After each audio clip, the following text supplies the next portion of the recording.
The corporate world gave you structure, and now it's gone. You have freedom, but also a terrifying vacuum of time. Here is the framework I used to create a personal rhythm and routine after the 9 to 5 disappeared, avoiding the anxiety of wasted days.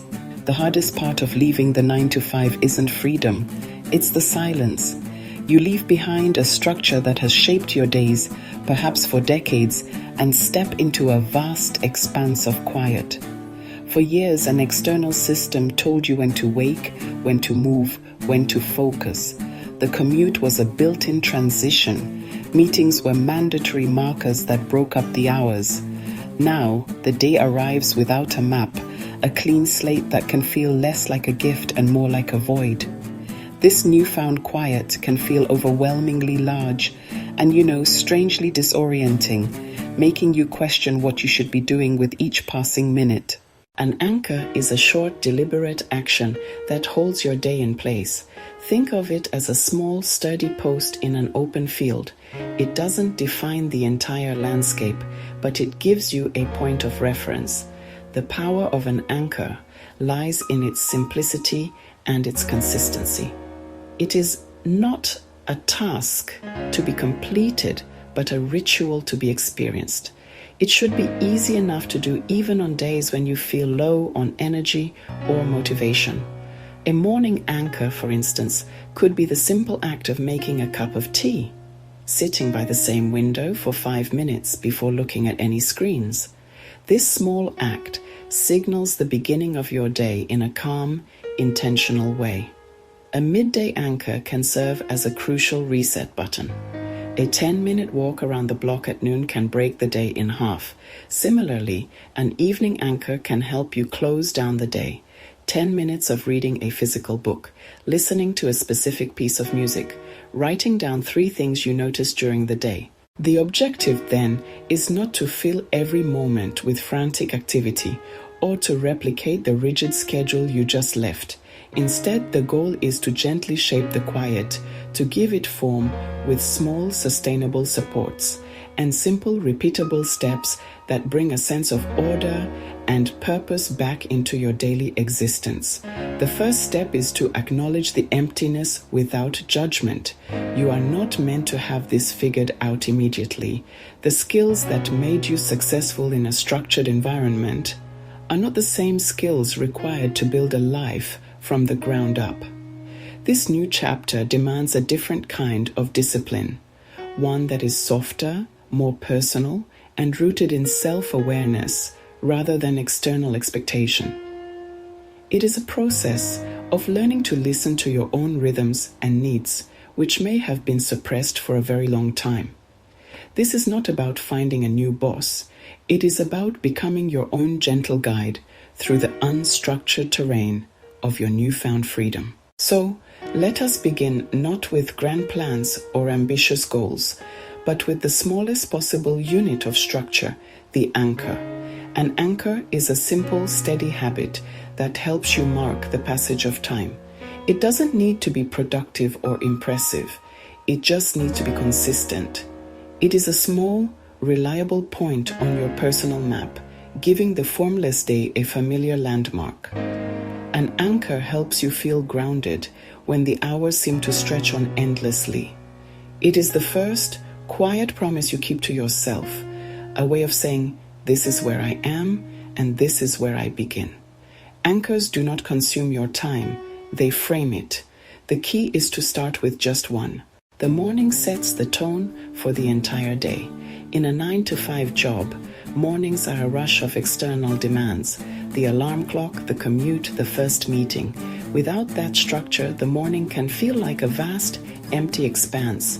The temptation, fall into unstructured listlessness or overcompensate with a rigid, punishing schedule. A better path, create a morning ritual. A ritual is different from a rule. A rule is a command. A ritual is an invitation. A gentle sequence of actions in a consistent order signals your mind and body that the day has begun. Wake with the light, open the curtains immediately, go to the kitchen and have a glass of water, sit in a comfortable chair and read one page from a book that inspires you. 10 minutes can be enough. That creates a buffer between sleep and the day's demands. A quiet, deliberate start that puts you in calm control. The purpose? Make your mind ready for what comes next. Focus work, creative play, household tasks. It reduces decision fatigue from a completely open schedule.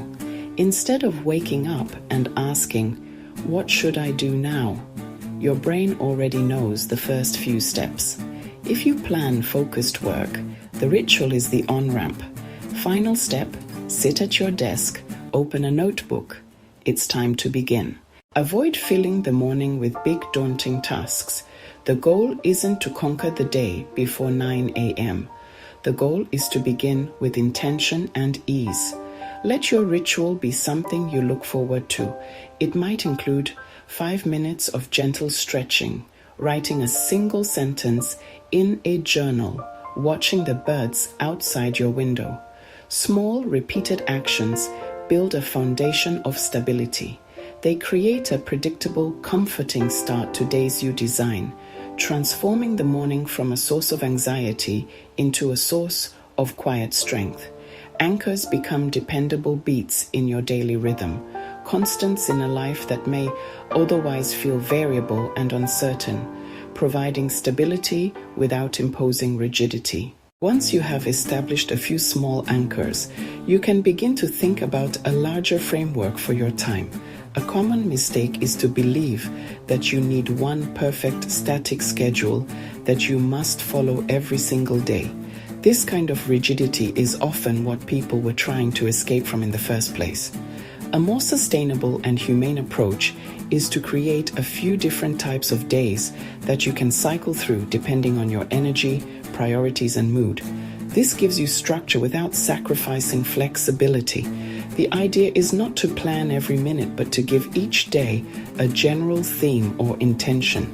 By designing a few core day types, you create a simple menu to choose from each week. For example, you might create a focus day, social day, ease day, each with a different purpose and rhythm, allowing you to honor natural fluctuations in capacity and interest. These day structures are not rigid prescriptions. They are templates you can adapt.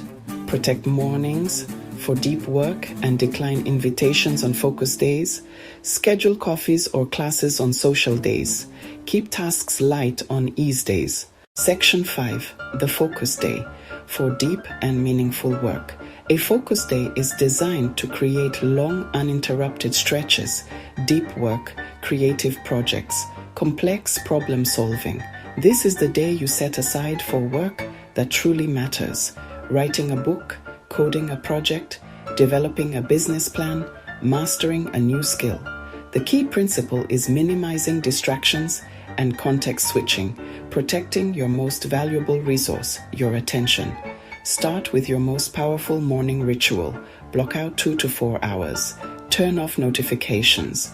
Close unnecessary tabs. Put your phone in another room. This is your sacred time. Enter a state of flow, fully immersed. Protect this block fiercely. Do not schedule meetings, appointments, or calls. It is the heart of your focus day. After your deep work block, structure the rest of the day for recovery and light tasks. Follow with a proper break. Step away. Take a walk. Eat a nourishing meal. Do something unrelated to work. Use the afternoon for shorter, less demanding tasks. Answering important emails. Doing research. Planning next steps. Avoid cramming a second-long focus session unless you're exceptionally energized. Quality over quantity. The end of a focus day is as important as the beginning. Create a clear, shut-down ritual, tidying your desk, reviewing what you accomplished, making a brief note about where to start tomorrow. Transition into a restful evening. Allow your brain to fully disengage. Bookend deep work with rituals of preparation and recovery to make it sustainable. Section 6. The Social Day. For connection and lighter tasks. Humans are social creatures, and leaving a workplace can often mean losing a primary source of daily interaction. A social day is intentionally designed to fill this need for connection. This is a day for scheduling meetings, catching up with friends, attending a group class, engaging with your community. Start light, a brief ritual, then answer emails and messages to clear the decks. The main event could be a long lunch with a former colleague, a volunteer shift, or a workshop. Do short work that's easy to interrupt. Think maintenance day, quick administrative work, brainstorming, light reading. This prevents the stress of trying to do deep work in a fragmented schedule and helps manage others' expectations. When time is unstructured, people assume you're always available. By designating a social day, you can gently guide requests to that time. You can respond, "I'm keeping my focus on a project Monday and Tuesday, but I'd love to connect on Wednesday. Would that work?" Don't expect focus day output. After a day of interaction, you might feel pleasantly tired. Let your evening ritual restore your inner calm. Not every day needs to be about high achievement or social engagement. The ease day is a crucial component of a sustainable post-9 to 5 life. This is your day for rest, recovery, and attending to the small, practical aspects of life. It is the antidote to the relentless pressure to be productive, a permission slip to operate at a slower pace. On an ease day, the goal is not to accomplish big things, but to recharge. This could be a day for hobbies, light chores, personal errands, or simply doing nothing at all. The structure of an ease day is intentionally minimal, guided by a short list of no more than 3 small, low-energy items. Buy groceries, read a chapter, go for a walk. These activities are a form of active rest, allowing your mind to wander and recover from more focused work. An ease day is also ideal for life administration, the small tasks that clog mental space. Pay bills, schedule appointments, do a load of laundry. Batch them with plenty of breaks. The small wins bring order without high stakes. Most importantly, an ease day is a practice in self-compassion. Your worth is not tied to your output. It prevents burnout and preserves energy for demanding days. While theme days provide a broad structure, the small, quiet moments within them shape your experience. The midday point in particular can be a challenge. Those hours can feel like a long, unstructured corridor. Create a simple midday transition. Stand up, walk to the kitchen, drink a glass of water, step outside for 3 minutes, look at the sky, or switch from sitting to a standing position for a short while. These micro breaks reset focus and energy. Another powerful midday action is a 10-minute tidy. Set a timer. Tidy your desk, a shelf, or a corner. The physical act of creating order clarifies your mental state and provides a clean slate for the afternoon. The evening is about a gentle off-ramp. Without a physical office, the line can blur. Put your phone, tablet, and laptop away an hour before bed. Dim the lights. This is a powerful cue to wind down.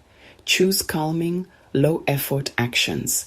Light fiction, quiet music, gentle stretches. A 5-minute gratitude practice, 3 specific things, shifts focus to what went well and sets a peaceful runway into sleep. As you begin to implement these new structures and rhythms, there will be days when it all feels awkward and unnatural. You might complete your morning ritual and then feel completely lost. You might miss the camaraderie of the office. You might miss the external validation of a boss. You might miss the familiar stress of a deadline. When these feelings arise, it is easy to think you are failing. It is in these moments that you must be gentle with yourself. If this feels unfamiliar, you're not behind. You're recalibrating. You are unlearning years or even decades of conditioning. The 9 to 5 provided a clear external definition of a good day. You showed up, you did your tasks, you went home. Now, You define what a good day looks like, and that takes practice. Treat this phase like a series of small, low-stakes experiments. Try a focus day for a week. Reflect what worked, what felt difficult, what one small change could you make. This is not failure. This is data. You are gathering information about your natural rhythms. Some days flow, others lag. Both are part of the process. The goal is not perfect productivity. It's a resilient system that accommodates your fluctuating energy, changing moods, and need for rest. The word structure can sometimes feel constricting, evoking the rigidity you sought to leave behind. But it's important to reframe this concept. The right kind of structure does not limit your freedom, it enables it. Think of a trellis for a climbing plant. The trellis doesn't force the plant, it provides the support to reach for the light without collapsing under its own weight. A gentle, flexible structure serves the same purpose. It holds your intentions.